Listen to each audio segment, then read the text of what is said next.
श्री स्वामी समर्थ. गुरुचरित्र अध्याय 51. बिदराच्या बादशाचा निरोप घेऊन स्वामी गाणगापुरास परत आले आणि आता आपण गुप्त राहावे अशी त्यांनी विचार केला.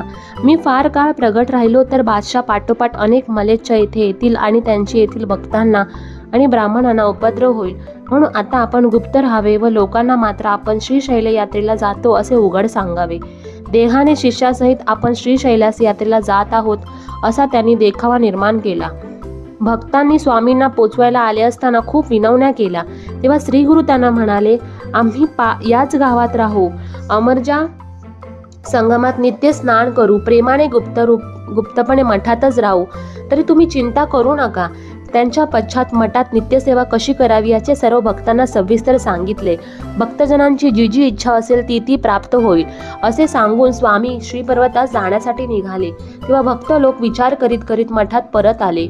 तो त्यांना स्वतःच्या नजरेवर विश्वासच बसेना, कारण श्रीगुरु मठातच आहेत असे त्यांना दिसते. भक्तांना असा दृष्टांत दाखवून ते दृश्य देहाने श्री पर्वतावरील यात्रेसाठी गेले. पाताळ गंगेच्या तीरावर राहिले.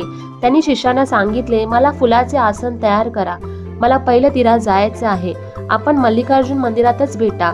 श्रीगुरूंची आज्ञा होता शिष्याने शेवंती, कमळे वगैरे अनेक फुले आणली आणि फुलांचे सुंदर मनोहारी आसन तयार केले व ते पाताळगंगा नदीच्या पात्रात ठेवले. तुम्ही गावात जावे असे भक्तांना सांगून श्रीगुरु फुलांच्या आसनावर बसले आणि त्यांनी त्यांचा निरोप घेतला.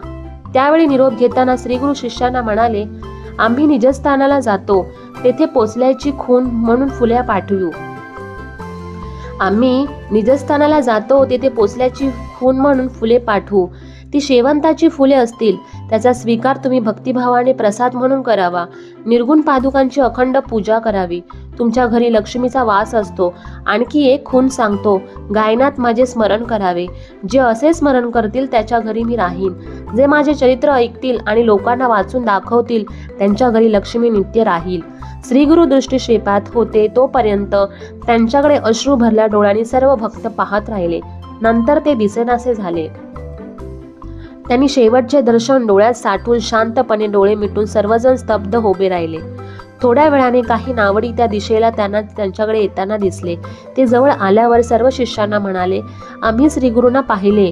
आम्ही पहिल्या तीरावर होतो तेथे त्या श्रेष्ठ मुलींना पाहिले. त्यांचा वेश संन्यासाचा होता. त्यांच्या हाती दंड होता.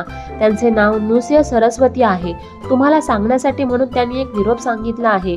तुम्ही आपापल्या स्थानात जावे, माझी भक्ती करून सुखाने राहावे. प्रसादाची फुले येतील ती शिष्यांनी प्रवाहातून काढून घ्यावीत असे तुम्हाला सांगितले आहे.